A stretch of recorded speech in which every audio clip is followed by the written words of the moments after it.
Students, last chapter में या फिर ये कहूँ मैं लास्ट वीडियो में हमने ये पढ़ा था कि ना साइंस के पर्पस क्या है और उनकी के ब्रांचेस क्या है, यानी विज्ञान की शाखाएं क्या क्या है। अब हम पढ़ेंगे कि द ट्रेडिशन ऑफ साइंस इन भारत, भारत में विज्ञान की परंपरा क्या है, मतलब कि विज्ञान जो है भारत में कब आया।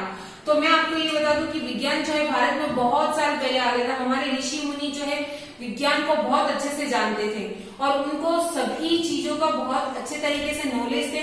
जो चीज है ना पश्चिमी वैज्ञानिक बहुत समय बाद उन्होंने ढूंढा, खोज की, उसका हमारे ऋषि मुनियों ने बहुत पहले ही बता दिया। लेकिन है ना ये सब चीजों का क्रेडिट जो है पश्चिमी वैज्ञानिक बाद में ले गए। तो इसी तरीके से मैं आपको कंसेप्ट समझाती हूँ कि हमारे यहाँ ट्रेडिशन क्या रहा है।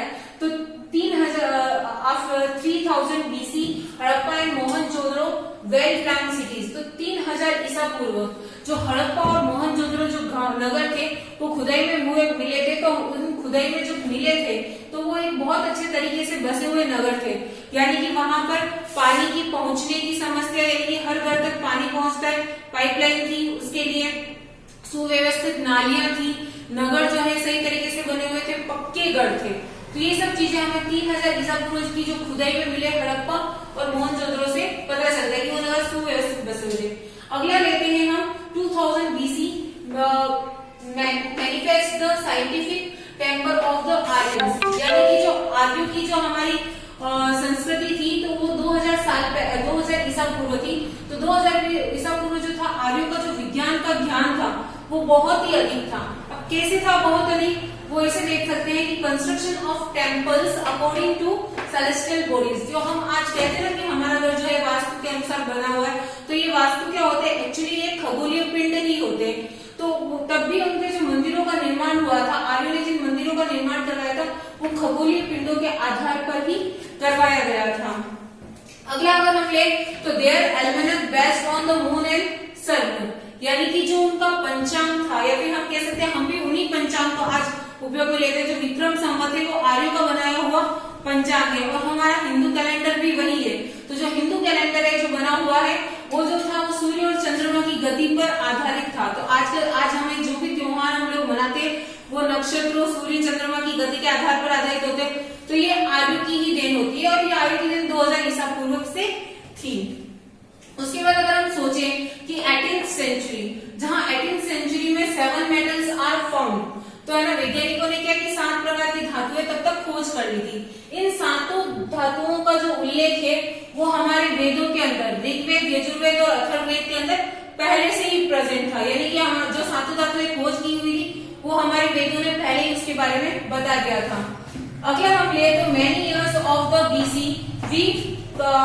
we can claim the existence of the chemistry in Bharat, यानी कि ये जो ईसा है उसके बहुत सालों पहले, यानी हजारों साल पहले हम लोग तब भी ये बता सकते थे कि रसायन जो है भारत के अंदर उपस्थित है, कि रसायन विज्ञान के बारे में हम पहले से ही जानते थे, जो कि वैज्ञानिकों ने बहुत बाद में बताया उसके बारे में। Nalanda, Varanasi, Takshashila universities were well known in 400 BC, यानी 400 ईसा पूर्व जो है हमारे यहाँ पर ऐसे विश्वविद्यालय थे जिसे कहते हैं नालंदा, तक्षशिला, वाराणसी, ऐसे विश्वविद्यालय थे कि लोग जो है जैसे आज हम बाहर पढ़ने जाते हैं ना, हार्वर्ड, कैम्ब्रिज वगैरह दूसरी यूनिवर्सिटी जिनका नाम था, वैसे ही हमारे यहाँ की यूनिवर्सिटीज का नाम था और लोग यहाँ पर पढ़ने आते थे तब पूरे विश्व से। Sushruta is the known as father of plastic surgery, जो आजकल प्लास्टिक सर्जरी के बारे में जिसने आपने अक्सर सुना ही होगा, तो सुश्रुत जो हमारे भारतीय ऋषि थे सुश्रुत, वो जो है प्लास्टिक सर्जरी के जो है पिता थे या फिर वो जनक थे, उन्हीं ने प्लास्टिक सर्जरी के बारे में बताया था। Now Charak in the Charak Samhita stated many of disease and other cure and their cure, यानी कि जो चरक थे उन्होंने चरक संहिता में बताया कि उन्होंने बहुत सारी बीमारियों के बारे में बताया कि ये बीमारियां होती है, इनका रीजन ये है और इनसे किस प्रकार से बचा जाता है, और ये बीमारियां हो जाए तो कौन सी दवाइयां लेने से ये बीमारियां सही हो जाएगी, वो चरक ने चरक संहिता के अंदर बताया। फिर आते हैं ऋषि कनाद। ऋषि कनाद जो है propose the concept of atom in the 500 BC, यानी 500 ईसा के अंदर ऋषि कनाद ने जो है परमाणु की जो थ्योरी है, परमाणु थ्योरी की, परमाणु एक अविभाजित कण है, ये थ्योरी जो है ऋषि कनाद ने 500 BC पूर्व ही दे दी, जबकि इसका श्रेय जो है डाल्टन को चला गया। अगला जो है वो है कि ऋषि Patanjali explained about the nadis and energy points. They also give the concept of the yoga. जो ऋषि पतंजलि हैं, हम लोगों ने बहुत सुना होगा पतंजलि प्रोडक्ट्स के बारे में। तो ये ऋषि है पतंजलि, उन्होंने बताया था कि हर मनुष्य के अंदर नाड़ी होती है, नाड़ी से हम लोग श्वास की धड़कन का, हृदय की गति का सबका पता चला सकते हैं, ठीक है। और साथ ही में जो है उन्होंने ये बताया था कि हमारे शरीर में ऊर्जा चक्र होते हैं, ऊर्जा बिंदु होते हैं, जो हृदय से लगाकर हमारी नाभि तक अलग अलग पॉइंट में होते हैं। ये जो पॉइंट होते हैं ऊर्जा बिंदु, वो जो हमारे काम में आते हैं। जब हम ध्यान लगाते हैं तो इन ऊर्जा चक्रों के ऊपर ध्यान केंद्रित करने से हमारे शरीर में एक पॉजिटिव एनर्जी या फिर सकारात्मक ऊर्जा मिलती है हमको। साथ ही में उन्होंने योग की अवधारणा दी थी।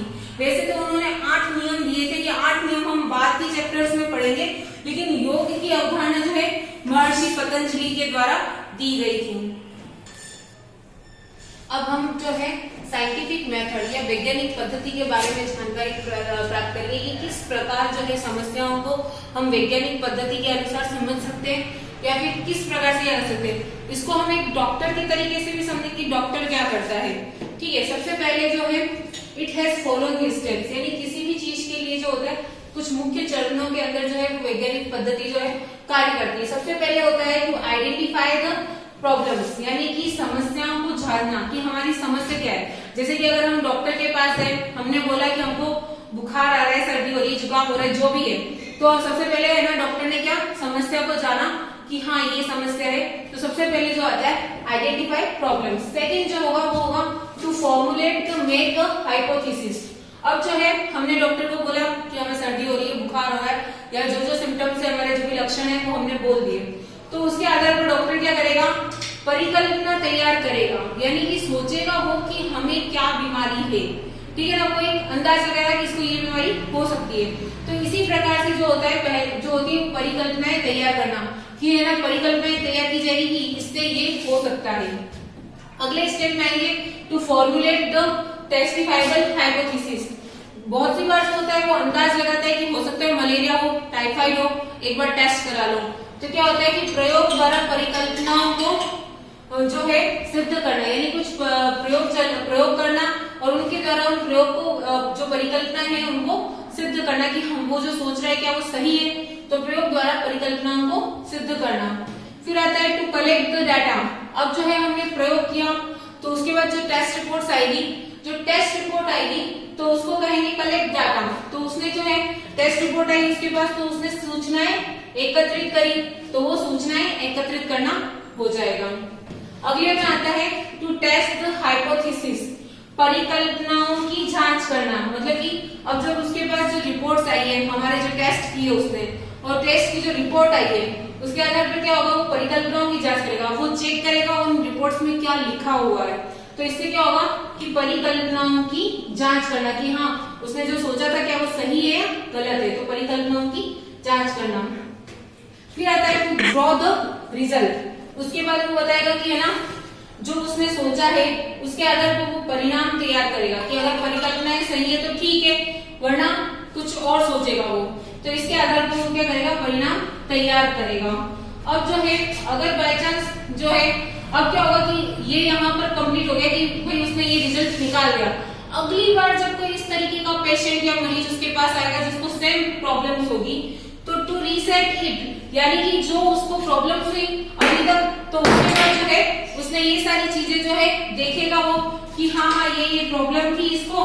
तो उसके बाद जो होगा अगली बार जब कोई वो मरीज आएगा तो वो जो होगी इन प्रॉब्लम्स को पुनः स्थापित करेगा उसके लिए कि है ना हाँ ये प्रॉब्लम है तो इसको ये बीमारी हो सकती है। और अगली बार जो होगा फिर टू जनरलाइज द थ्योरी, और इसके आधार पर जब उसने उसको पुनः स्थापित किया, फिर से उसने जांच की कि हाँ अगर ये सिम्टम्स आते हैं, ये लक्षण आते हैं तो ये बीमारी हो सकती है। तो इस प्रकार से एक सामान्य सिद्धांत जो है उसने बना लिया कि अगर ये लक्षण हुए तो इससे ये बीमारी होती है। तो ये पूरा स्टेप की वैज्ञानिक पद्धति किस प्रकार से कार्य करती है, इसको हमने एक डॉक्टर के तरीके से सामान्य शब्दों में समझने की कोशिश की।